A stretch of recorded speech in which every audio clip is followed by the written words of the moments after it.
Hi dear students, a warm good morning to all of you.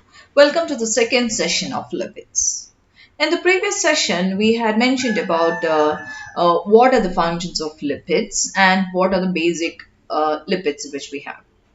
Now, if you go to consider the different types of lipids which are being found within the living organisms, you can see that 95% of the lipids are triglycerides, which could include fats and oils, such as which have been found in the plants and the animals, like olive oil, corn, nut, milk, as well as in cheese. And the next 2% will be phospholipids, which have been found in the plants and the animals. And the next 3% will include sterols.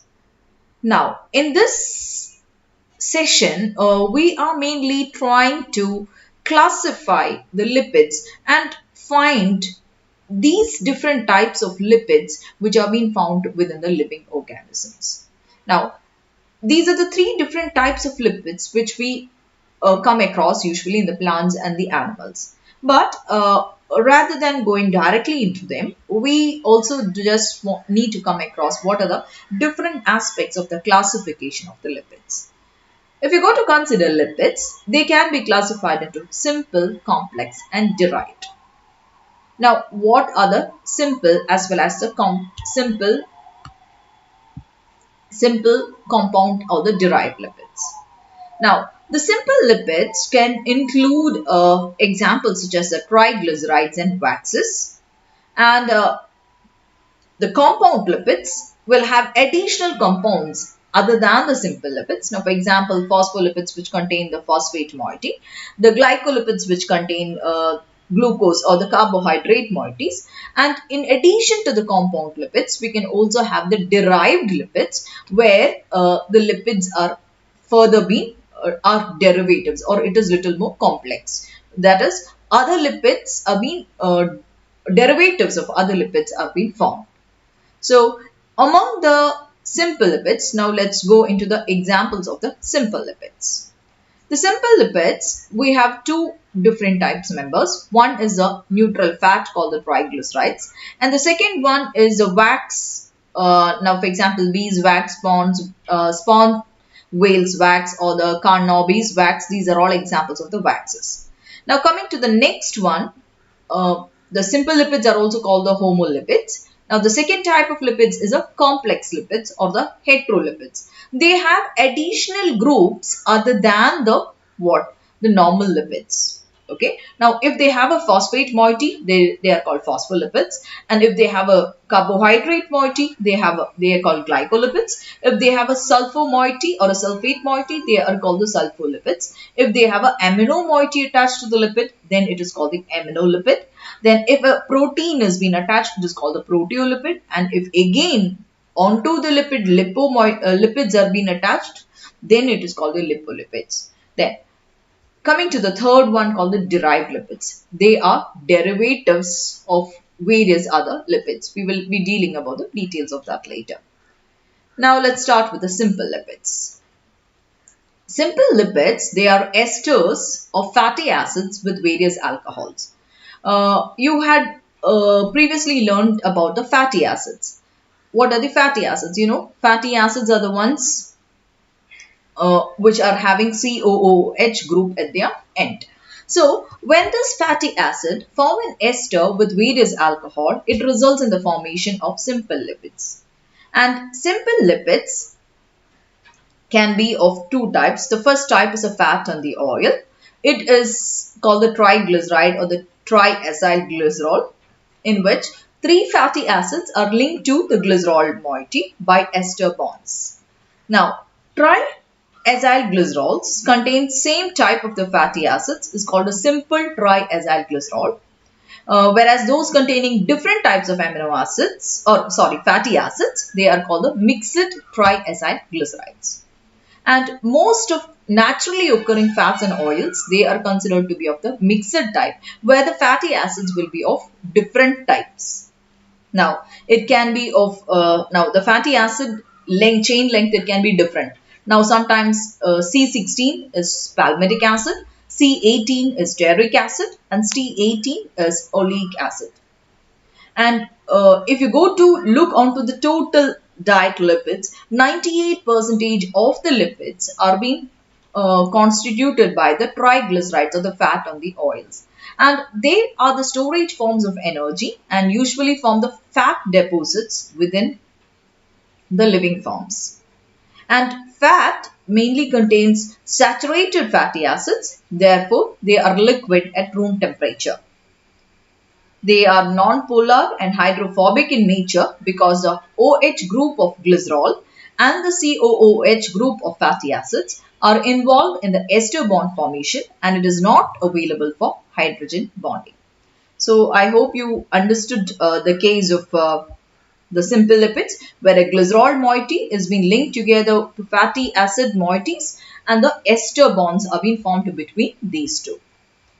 Now we are going to the next type, and what are the functions of these?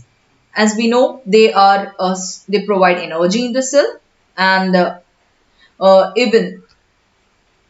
even when carbohydrates are there, if carbohydrates are there, fats are also there. But when carbohydrate diet is not available in the cells, the first preference for a cell is always a breakdown of carbohydrate. And when carbohydrate is not sufficiently enough, or when it is unavailable in the cell, the fats will undergo degradation, resulting in the release of energy. And they have an insulating effect during cold, and they are stored in the seed as fat deposits and help during the germination of seeds. And in sperm whale, the presence of triglycerides give buoyancy to float, okay? And they are the storage form of energy mainly found in the subcutaneous layer. So this is about the first member of the simple lipids, the triglycerides. Now the next one what we have is wax. Now what is wax? Wax is nothing but a fatty acid. When it is being linked to a long chain alcohol, it results in the formation of a wax. Now you can look here, R1OH is a monohydroxy alcohol that is being combined with R2COOH, that is a fatty acid, giving rise to a wax called the R1OC double bond OR2, which is wax plus water. The same way, I have just given you myricil alcohol with palmitic acid, resulting in the formation of myricil palmitate, which is the beeswax. And waxes, they are in fact esters of fatty acids with high molecular weight monohydroxy alcohols. And you can have different types of alcohols and fatty acids depending upon the different types of waxes. Now, beeswax is myricil alcohol and palmitic acid. Carnob's wax is tetraconazole and triaconazole. So, depending upon the alcohol and the acid which has been involved, the wax type will be different. And waxes, they are considered to be solid and hydrophobic than fat and oil, mainly because they have a large hydrocarbon portion. And waxes are excreted by the sebaceous glands, the preen glands, which has been found below the feather of a bird, bees, sheep's wool, sperm of whale, etc. In all of these you can find waxes. Now, what are the functions of these waxes? They act as a source of energy in some marine moss, example planktons, and due to their water repelling property, they can also have smooth textures, and they are used for the preparation of cosmetic products and boot polishes. So now let's explore another group of lipids other than the simple lipids. Now, let me just talk about the glycerol, which has been depicted over here, and another lipid called the phospholipid over here. You can see that triglyceride, which is a part of the simple lipid, has a glycerol with 3 different fatty acid moieties. But a phospholipid here is found to have an extra phosphate group and another moiety over here in addition or instead of the fatty acid moiety in the case of triglyceride. So, a phosphate group is being present in the phospholipid instead of the fatty acid over here. So, this makes another lipid. What is the second group of lipid? What is that called? You can see the compound lipid phospholipid is being formed by replacing what? One fatty acid moiety of the what? The simple lipid glycerol. When it has been replaced by a phosphate moiety, it becomes and of course an additional moiety is also here of choline that results in the formation of a phospholipid. So we are going to deal with the compound lipids or the complex lipids or the heterolipids, which are the esters of fatty acids with alcohol, and they possess additional groups also. If you go to consider the complex lipids or the compound lipids, they can be divided mainly into two. Because there are different types of complex lipids, but the two main of them are being discussed over here. One is a phospholipid, which does contain the phosphate moiety in addition to the onto the glycerol moiety, onto the triglyceride, one fatty acid is replaced by the phosphate moiety. And of course, the second group, the glycolipid, where the carbohydrates are being replaced instead of the phosphate, as in the case of phospholipids. Now, if you go to consider the phospholipids, they can be again divided into two different types. One is the glycerophospholipid and the sphingophospholipid. Now, as the term implies, if the alcohol moiety in a phospholipid is glycerol, as we saw over here, if the alcohol moiety, which is over here, is glycerol and it contains a phosphate moiety, then we call it as a glycerophospholipids. So a glycerophospholipid consists of a glycerol in which the two acids are linked with the OH group glycerol by ester bond, and the third OH group of glycerol is linked with the phosphate group, which is in turn linked to the head group constituent. Head group constituent would be different. It could be of different types. Now, for example, it can be hydrogen in the case of phosphatidic acid, or it can be choline as in the case of lecithin, or it can be an ethanolamine as in phosphatidyl ethanolamine, or it can be a serine or in phosphatidyl serine, or it can be myo-inositol 4,5-bisphosphate as in phosphatidyl inositol 4,5-bisphosphate. So, a glycerophospholipid is nothing but a phospholipid which is having a glycerol moiety, a phosphate moiety, and of course an amino alcohol. And the amino alcohol can be of different types. When it contains choline, it is called lecithin. When it contains serine or ethanolamine, it is called as a cephalin. So these are the different types of the glycerophospholipids, and the occurrence also varies within the different living forms. This is what I have. I'm just repeating the same thing for your understanding. When a hydrogen is formed, you found the phosphatidic acid. You can just go through it because I've already mentioned it.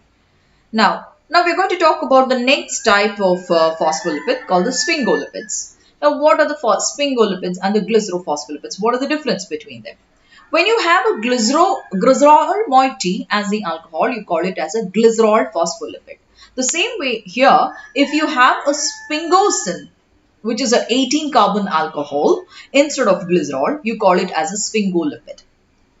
Sphingolipid and sphingophospholipid when it also have a phosphate moiety. Okay. So, if you have a sphingosine, 18 carbon alcohol attached to a fatty acid, and of course it has a phosphate moiety and an amino alcohol, then it is coming under the category of sphingophospholipid.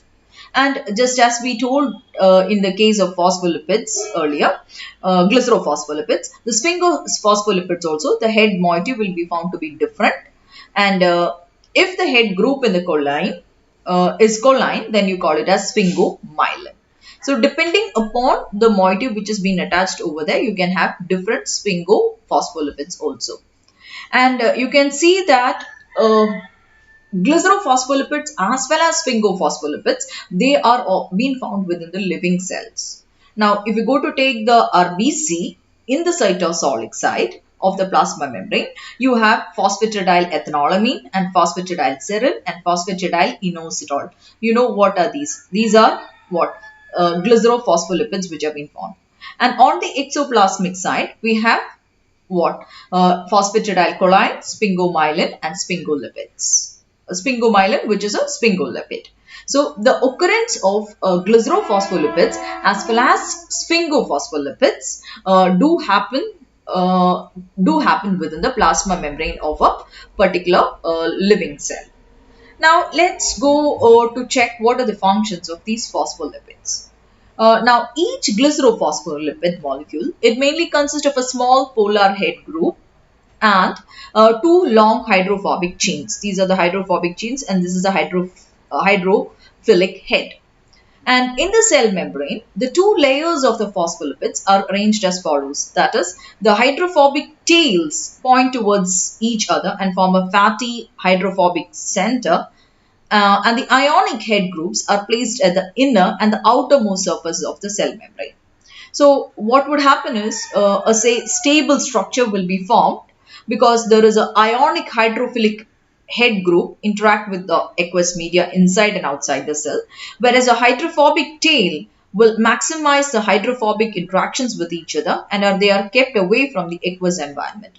And as a result, what would happen is the structure which has been resulted using phospholipid will create a fatty acid barrier between the cell's interior and its surroundings. Now you might think, why did I explain inside and outside? This is the way how a cell membrane looks. You will have a hydrophilic head and a hydrophobic tail, and it is a double layer. So this is the extracellular environment and this is the intracellular environment. So a fatty acid or a lipid, a phospholipid layer, bilayer is being formed, and across the interior environment and the outside environment, a double layer phospholipid wall is being formed so that the aqueous environment of the outside is not coming into contact with the environment which is being found to be inside.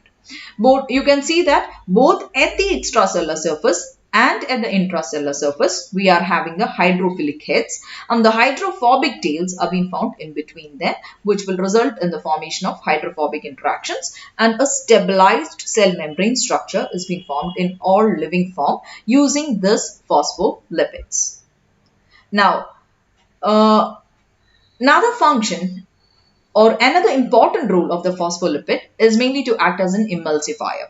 Now, what is an emulsion? An emulsion is a mixture of two liquids that do not normally mix. Now, for example, oil and water, that's a good example.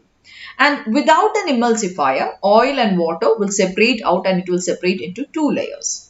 And because of their ability to mix with water, both water and fat, the phospholipids are ideal emulsifiers that can keep the oil and water mixed, dispersing tiny oil droplets throughout the water. So in the case of living cells, phospholipids will serve as emulsifiers, helping to mix the water and the fat together. Now, lecithin is a phospholipid found in the egg yolk, soybean, and in the wheat germ. Is often, and you can see that these things can also be used as emulsifiers. And in various food appetizing purposes, all these emulsifiers are being used. Now, either in the sauces, the creams which we use for the creams or to make a smoother texture, and also prevents the oil and water ingredients from separating out with the help of these emulsions. So, both in the living cell as well as in various other applications which we use in the food industry, we use these phospholipids as emulsifiers. So, let me just correlate or just condense all the different functions of phospholipids. Of course, they form structural components of the cell membrane, and lecithins, one among the phospholipids, they help in the transport and metabolism of certain other lipids in animals. And lecithin deficiency causes a deposition of large amount of fat in the liver, causing a fatty liver. Phosphatidylinositol 4,5-bisphosphate help in the regulation of the cell structure and the metabolism. Platelets, aggregating factor, help in the aggregation of platelets and the release of serotonin from the platelets. And it helps in the enzyme catalysis, electron transport chain, electron ETS or the electron transport system cycle. And the phosphatidylethanolamine or the cephalin play an important role in the cell division, cell fusion, etc. And phosphatidylserine is a Flippase enzyme. So these are some of the properties and functions of the phospholipids. Now let's move on to the next type of lipids called the glycolipids. Glycolipids are nothing but when onto a lipid, a sugar residue is being attached, it is called a glycolipid. And the glycolipid also can be divided into glycerol as well as a sphingolipids. If you have a glycerol moiety, as the alcohol, you call it as a glycerol. And if you have a sphingosine moiety, a sphingosine as a what? Alcohol moiety, you call it as a sphingoglycolipid. And depending upon the different types of sugar residues attached to it, they will be forming different components. So the basic concept is when you have a sugar residue attached to your lipid, okay, then you call it as a glycolipid. That is, instead of in the phospholipids, we have the phosphate moiety. In the glycolipids, you have the sugar residue, which has been found to be attached to it. So, if you have a sphingosine moiety attached to that, if you have a sugar, it is called a what? Glycerol Phospholipid. And the same way, if it is called a glycosphingolipid, sorry. And if it is instead of a sphingosine, if it is a glycerol moiety, you call it as a glycoglycerolipid. You can, what is the thing here? A glyceroglycolipid or a sphingoglycolipid. Like that, that is a difference. Now, what are the functions of these glycolipids? They are the structural components of the cell membrane. And you can also find that they can also form surface antigens of the RBC and play an important role in the blood grouping. They help in signal transduction. They play a role in the growth and tissue differentiation as well as carcinogenic in nature. And gangliosides, these are some of the glycolipids which have been present in the brain. It constitutes about 6% in the case of brains. Now, the next type of lipids which we have are the sterols or the steroids. What are they? They are a class of lipids which are derivatives of the tetracyclic hydrocarbon per hydrocyclopentanoephenanthrene. They have, you can see, 3 6-membered rings and another 5-membered ring together. When you have this particular steroid nuclei, then you call them as steroids. Now, sterols have a very different structure from that of the triglycerides and phospholipids, and most of the sterols do not contain any fatty acid but rather a multi-ring structure which is similar to that of the chicken wire.